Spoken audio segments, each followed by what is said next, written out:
prime jeunesse, avec une forme de mélancolie quand même. Bonsoir à tous. Ce soir, je vous emmène derrière les projecteurs, là où les paillettes ne suffisent plus à cacher les rancunes. Claude François, né en 1939 à Ismaïlia, fut l'un des chanteurs les plus aimés de sa génération. Mais derrière ses refrains entraînants et ses claudettes parfaitement synchronisées, l'homme cultivait une liste de noms qu'il ne pouvait plus supporter. À 38 ans, au sommet de sa gloire avec Alexandrie Alexandra, il aurait confié à son entourage les 5 personnes qu'il détestait le plus. Des artistes, des rivaux, parfois même des amours passés devenus blessures ouvertes. On y retrouve Johnny Hallyday, éternel rival sur les ventes de disques, Michel Sardou avec qui l'épique médiatique fusait, Sylvie Vartan et France Gaulle, ancienne muse au goût amer de trahison, et Patrick Juvet, ce jeune chanteur disco qu'il jalousait. Ces noms n'étaient pas choisis au hasard.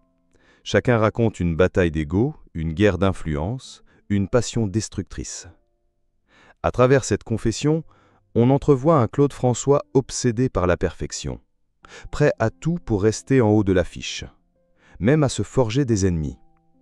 Restez avec moi car derrière chaque nom se cache une histoire que peu osent encore raconter. Pour comprendre comment un artiste adulé comme Claude François a pu se forger une telle liste d'ennemis, il faut revenir aux racines d'un enfant né loin des studios et des projecteurs. Claude François voit le jour en 1939, à Ismaïlia, au bord du canal de Suez, dans une famille respectable. Son père, fonctionnaire dans la Compagnie du Canal, incarne l'autorité, le prestige colonial, une figure qu'il admire et craint à la fois. Mais la nationalisation du canal par Nasser balaie ce monde en un éclair. Les François, arrachés à leur confort, débarquent en France comme des déracinés, sans fortune ni statut. Claude, adolescent, découvre la précarité et l'humiliation sociale. Pour lui, chaque note chantée sera un coup porté contre ce passé qu'il refuse de porter comme une honte. Arrivé à Paris, rien n'est facile.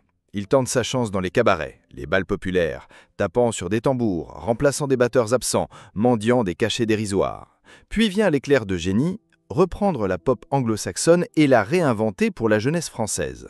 Belle, belle, belle le projette instantanément en haut des hit-parades. À partir de là, Claude François devient Clo-Clo, la bête de scène qui fait trembler les planches. Mais ce succès fulgurant nourrit une fin nouvelle, celle de contrôler chaque détail de son empire musical. Rien ne lui échappe, costumes assortis, pas de danse millimétrée, décors grandioses. Les Claudettes, ces danseuses glamour, répètent sans relâche sous son regard exigeant. Chaque erreur est corrigée, chaque faux pas devient une trahison à ses yeux. Cette obsession du contrôle, Claude la porte aussi dans ses rapports humains. Ses collaborateurs vivent sous tension. Il les appelle à toute heure, exige la loyauté absolue, n'admet aucune contradiction.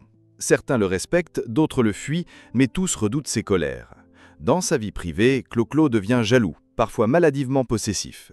Les femmes qui croisent sa route comme France Gall ou Sylvie Vartan découvrent vite qu'aimer Claude François, c'est aussi accepter ses excès de passion, ses crises de jalousie, sa peur panique d'être abandonné. Ces histoires d'amour ressemblent d'assez chaud, grandioses mais imprévisibles, toujours sur le fil. À mesure qu'il accumule des tubes, cette année-là, Alexandrie Alexandra, il accumule aussi des rivalités. Johnny Hallyday, autre idole nationale, est vu comme un frère ennemi. Les classements de vente deviennent une guerre de territoire. Michel Sardou, la plume acerbe, ne se prive pas de lancer des pics en pleine émission. Patrick Juvet, plus jeune, plus disco, incarne une concurrence que Clo-Clo supporte mal. Chaque succès d'autrui lui rappelle qu'il n'est jamais à l'abri de la chute. Sa paranoïa se nourrit de ce climat. Il scrute les journaux, guette la moindre rumeur, s'imagine trahi par ceux qui l'ont applaudi la veille. Dans les couloirs feutrés de l'industrie musicale française des années 60 et 70, la rivalité n'était pas toujours tapageuse. Souvent, elle se glissait dans un sourire de façade, un compliment perfide, un classement de vente qui changeait la donne. Pour Claude François, tout commença avec un nom, Johnny Hallyday. Au départ, les deux jeunes stars surfent sur la vague du yéyé. Leurs fans se confondent, leurs tubes tournent en boucle sur les mêmes ondes. Mais très vite, l'amitié de façade laisse place à une guerre d'ego silencieuse. Qui vendra le plus de disques? Qui remplira les salles le plus vite? Chaque gala devient un champ de bataille inavoué. Clo-Clo, perfectionniste, ne supporte pas de voir Johnny rafler les unes avec son aura de bad boy du rock. Johnny, lui, rit sous cape de voir Claude soigner son image au millimètre. Les deux se croisent lors de galas, échangent des plaisanteries tendues, posent ensemble pour calmer la presse. Mais chacun sait que l'autre rêve de le détrôner. Et puis il y a Patrick Juvet, le jeune loup venu bousculer la génération yéyé avec ses mélodies disco. Au milieu des années 70, Juvet se fait un nom avec « Où sont les femmes ?» Pour Clo-Clo, le disco est un terrain qu'il s'est lui-même approprié avec ses tubes rythmés et ses claudettes scintillantes. Voir ce garçon, plus jeune, plus androgyne, séduire le public féminin énerve Claude au plus haut point. Dans les couloirs de sa maison de disques, il confie à un proche « Je ne le laisserai pas prendre ma place ». Pourtant, la concurrence reste polie, presque sourde. Les pics se glissent dans quelques interviews, mais jamais de confrontation directe. Chacun joue le jeu de l'idole populaire. Chacun connaît les règles non écrites. À la télé, le sourire est de mise. Les rivalités restent sous la table. Un autre nom s'invite dans cette liste, Michel Sardou. Au début, les deux artistes partagent une admiration mutuelle. Sardou, auteur à succès, admire la rigueur scénique de Clo-Clo. Clo-Clo respecte la plume acérée du jeune chanteur. Mais cette entente se fissure quand Sardou, connu pour ses prises de position tranchées, se permet quelques moqueries sur le côté produit marketing du roi du yéyé. Claude, obsédé par son image, vit ses sarcasmes comme une insulte personnelle. Dès lors, la méfiance s'installe, même si les deux continuent à se croiser dans les studios et les plateaux télé, toujours le sourire crispé aux lèvres. Ces rivalités feutrées nourrissent la paranoïa de Claude François. Il feuillette les classements, épluche les chiffres de vente, note chaque passage radio de ses adversaires. Pour lui, un succès de Johnny ou de Juvet n'est pas une victoire de la chanson française, mais une menace directe pour son trône. Cette obsession le ronge. Il multiplie les répétitions, réinvente ses spectacles, se surmenait pour rester numéro 1. Dans le secret de ses confidences, il admet à demi-mot que ces noms lui sont insupportables, non pas parce qu'ils l'ont trahi frontalement, mais parce qu'ils rappellent qu'aucun roi ne garde sa couronne sans livrer bataille. Derrière les paillettes, le roi Clo-Clo scrute l'horizon, prêt à contrer la moindre ombre. Ses ennemis, parfois, ne savent même pas qu'ils en sont. Si les rivalités avec Johnny Hallyday, Patrick Juvet ou Michel Sardou pouvaient encore se masquer derrière un sourire ou une poignée de main sur un plateau télé, certaines blessures de Claude François ne supportaient plus aucun vernis. Dans la liste de ses 5 plus grands ennemis, les noms de Sylvie Vartan et France Gall cristallisent un drame intime, bien plus toxique que n'importe quelle guerre de chiffres. Avec Sylvie Vartan, tout avait pourtant commencé dans une lumière dorée. 2 idoles du yéyé, 2 regards qui se croisent lors d'une émission de variété, et aussitôt, le public rêve d'un couple parfait. Mais Clo-Clo n'a jamais su aimer à moitié. Rapidement, sa jalousie maladive étouffe Sylvie, déjà fragilisée par sa propre carrière et la pression médiatique. Leurs disputes deviennent si violentes qu'elles finissent par alimenter les rumeurs dans la presse asconale. Sylvie Vartan, de nature discrète, avoue plus tard à demi-mot qu'elle n'a jamais pu respirer aux côtés de cet homme trop possessif, trop soupçonneux, qui voyait dans chaque regard un risque de trahison. Puis vient France Gall, muse adorée transformée en prisonnière d'un rêve trop grand pour elle. Lorsqu'elle rencontre Claude François, elle n'est encore qu'une jeune chanteuse prometteuse, presque ingénue. Clo-Clo, déjà au sommet, la prend sous son aile, la modèle, la propulse sur le devant de la scène. Le public est fasciné. Le couple incarne l'amour-pape, insouciant, moderne. Mais derrière les sourires figés en couverture de Salut les copains, la réalité est plus sombre. Claude François contrôle tout.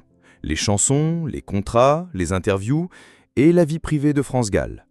Il l'empêche de voir certains amis, la rappelle sans cesse pour vérifier ses allées et venues. Lorsqu'elle tente d'exister par elle-même, la rupture devient inévitable, brutale. Les mots qu'ils s'échangent se transforment en flèches empoisonnées, reprises avidement par les magazines à sensation. France Gall, blessée, parlera plus tard d'un amour suffocant.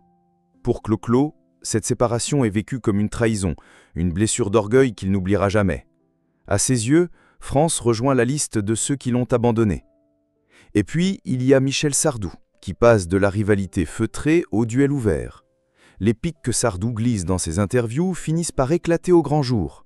Un soir, lors d'un gala, Claude François aurait refusé de partager l'affiche avec lui, estimant que Sardou se moquait de lui dans une chanson à double sens. Les deux hommes échangent des propos amers par presse interposée, transformant une simple jalousie artistique en querelle publique. Pour Clo-Clo, Sardou n'est plus un simple concurrent. Il incarne l'insolence, l'ironie, l'humiliation qu'il craint par-dessus tout. Ces conflits ouverts creusent encore plus la solitude de Claude François. Plus il attaque, plus il s'isole. Autour de lui, on murmure qu'il devient ingérable, obsédé par la peur de perdre sa place. Mais pour lui, garder ses ennemis en ligne de mire, c'est se sentir vivant. Dans ses rapports de force, il trouve une raison de monter sur scène, de danser encore plus vite, de chanter encore plus fort. Car la pire des trahisons, pour lui, serait le silence. Tant qu'on le déteste ou qu'on le craint, Claude François est sûr d'exister. On raconte qu'au fond de ces nuits blanches, derrière les murs insonorisés de sa villa de Dandemois, Claude François laissait parfois tomber le masque. Entre deux répétitions interminables ou une tournée qui l'épuisait, il lui arrivait de se confier à un ami proche, un musicien de l'ombre qui a tout vu, tout entendu. Un soir, après un concert triomphal à l'Olympia, Clo-Clo aurait lâché, un verre de whisky à la main. « Tu sais, ces cinq-là, je les déteste parce que je les ai laissés me blesser. » Pour la première fois, le roi du yéyé avouait que cette liste n'était pas qu'un règlement de compte. C'était surtout le miroir de ses propres failles. Pendant des années, Claude François a cherché dans les autres l'assurance qu'il n'avait jamais reçue de son père. Ce père qu'il admirait tant et qui n'a pas su le protéger du chaos familial. Chaque succès de Johnny Hallyday lui rappelait qu'il n'était pas unique. Chaque chanson disco de Patrick Juvet réveillait sa peur de vieillir avant l'heure. Chaque mot ironique de Michel Sardou le renvoyait à ses doutes d'autodidacte, persuadé qu'on se moquait de lui derrière son dos. Et que dire de Sylvie Vartan ou de France Gall, ces femmes qu'il a tant aimées et qu'il a pourtant poussées à fuir. Il ne leur pardonnait pas de l'avoir abandonné, mais au fond, il savait qu'il avait rendu cet abandon inévitable. Ce soir-là, face à son confident, Clo-Clo se montre nu, sans strass ni projecteur. Il reconnaît qu'il n'a jamais su protéger ceux qu'il aimait, trop occupé à protéger son image. Il admet même qu'il aurait pu s'excuser, peut-être sauver quelque chose, mais qu'il en était incapable. Mieux vaut être détesté que d'être oublié, aurait-il murmuré avant de s'enfoncer dans le silence. Pour lui, la haine était encore une preuve qu'on parlait de lui, qu'il comptait. Elle entretenait la flamme qu'il craignait de voir s'éteindre. Sa paranoïa était son moteur, ses rancunes son carburant. Certains de ses proches ont tenté de lui ouvrir les yeux, de le convaincre de lâcher prise. Mais l'enfant d'Ismaïlia, privé de racines, avait trop peur qu'on lui arrache ce qu'il avait bâti de ses mains. Sa maison de disques, ses Claudettes, ses tubes, tout cela n'avait de sens qu'en condition de rester au sommet, d'être regardé, applaudi, jalousé. La solitude, il la connaissait déjà trop bien pour l'accepter une seconde fois. Et si derrière cette liste de 5 noms se cachait simplement le plus grand aveu de Claude François, celui d'un homme qui n'a jamais su aimer sans se détruire. Alors, dites-moi, que reste-t-il de Claude François aujourd'hui, derrière ces refrains qui font encore danser des générations entières? On fredonne Alexandrie, Alexandra, sans imaginer les nuits d'angoisse qui l'ont vu naître. On sourit au pas de danse des Claudettes, sans penser à la solitude de leur créateur. Sa liste de 5 ennemis n'est pas seulement une collection de noms, mais le reflet cru d'un homme qui a tout donné pour ne jamais redevenir invisible. Peut-être que, pour Clo-Clo, détester était une manière de garder ses blessures à vif, de se rappeler qu'il vivait encore. Et nous, qu'aurions-nous fait à sa place? Aurions-nous pardonné à ceux qui nous ont trahis?